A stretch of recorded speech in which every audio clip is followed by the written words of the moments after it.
Goed, so in ons vorige module het ons bietjie gekyk na die belangrikheid van voorlees. Ons het ook opsommend bietjie gepraat oor hoe lyk die statistiek tans in die land en ook van dit oor die res van die wêreld. Nou gaan ons bietjie verder om te kyk hoe help ek my kind lief wees vir lees. Want ek dink op die einde van die dag wil elke ouer weet dat sy kind presteer en toegerus is om na die beste van sy of haar vermoë akademies te kan presteer. So ons gaan kyk daai belangrike invloed van lees, maar ons gaan ook klein bietjie praat oor hoe lyk die leesbegrip. Ons gaan kyk wat gebeur dan nou vooraf voor 'n kind gereed is om te lees en dan gaan ons ook kyk wat is die invloed van tegnologie op die ontwikkeling van ons kind se leesvaardighede. Ons sê natuurlik by die Vriende van Afrikaans, dis die beste manier om die dag af te sluit wanneer ek vir my kind 'n storie voorlees. Dis deel van roetine wat veiligheid gee. Kinders verkies eintlik roetine. Dit is groot mense wat chaos veroorsaak. Kinders hou daarvan om te weet wat volgende gebeur en dit gee vir hulle 'n mate van veiligheid. Ons praat ook dan na wanneer ouers of onderwysers vir hulle kinders voorlees, verwys ons na hierdie tyd as geborge tyd waarin ouer of opvoeder en 'n kind saam op 'n fantasiereis kan gaan. 'n Voorbeeld daarvan is wanneer ons byvoorbeeld vir 'n kind 'n bedtydstorie lees, mamma of pappa of ouma of oupa, wie dan ook nou die persoon is wat die stories lees, hopelik almal van ons is betrokke by die leesontwikkeling van die kind. Wanneer ons dan vir 'n kind 'n storie lees, dan laat verseker ons dat 'n kind verstaan dat lees belangrik is, dat boeke belangrik is, dat daar 'n waarde aan lees en boeke gekoppel word, maar die belangrike ding wat uitstaan is, dat ek as 'n kind belangrik is, want iemand wat vir my belangrik is in my lewe, maak tyd om vir my 'n storie voor te lees. En dan, wanneer ons praat oor geborge tyd, dan beteken dit, dis hy 1-op-1 tyd wat ek met my kind het.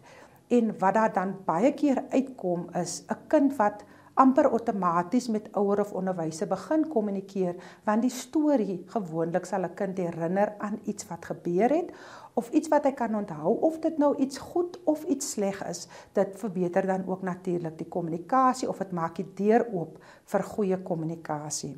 Storie vertel of voorlees kalmeer natuurlik ook die frontale lobbe en dit is waar al ons kinders se emosies geberg of gestoor of ontwikkel word en dit is eintlik wat ons wil doen, want ons wil kinders ontwikkel wat emosioneel intelligent is, wat probleme kan oplos, wat logies kan dink, wat kreatief kan wees, veral in 'n tyd soos nou waar ons onsself nou bevind.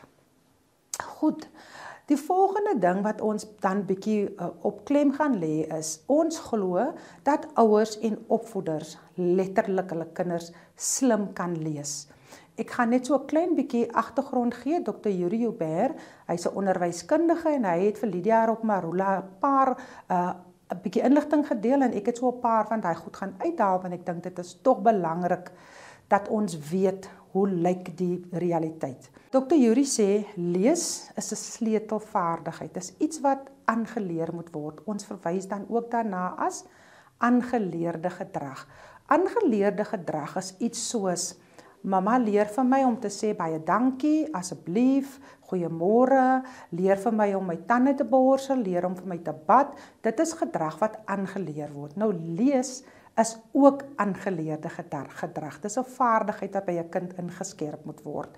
En as kinders nie sien deur die voorbeeld van volwassenes dat lees belangrik is nie, gaan hulle nie weet lees is belangrik nie. Ek dink die belangrike ding wat ons nou ook wil uitlig is dat ons moet op 'n gereelde basis ook dan 'n leeskultuur vestig. Dis nie iets wat van self kom nie. Ja, in baie huishoudings is daar ouers wat vir hulle kinders lees, maar dit is nie die realiteit in enige van ons huishoudings soos wat die vorige aanbieder reeds genoem het, wat daai realiteite is rondom die statistiek. Nou Dr. Yuri Joubert sê ongeveer 85% van ons nasionale kurrikulum word per teks gelewer. Dit in sigself is 'n verskriklike groot uitdaging omdat ons weet dat net 82% omtrent van graad 4's kan nie met begrip lees nie. Nou as amper omtrent al ons werk per teks gelewer word, hoe maak ons met die kind wat dan nog nie kan lees of met begrip kan lees, om te verseker dat hierdie kind akademies te kan presteer nie. Dan sê hy verder, baie min of geen van ons onderwysers in Suid-Afrika is opgelei om lees te onderrig nie. Ons weet die fokus van leesonderrig lê hoofsaaklik in die grondslagfase, eintlik by die graad 1 opvoeder.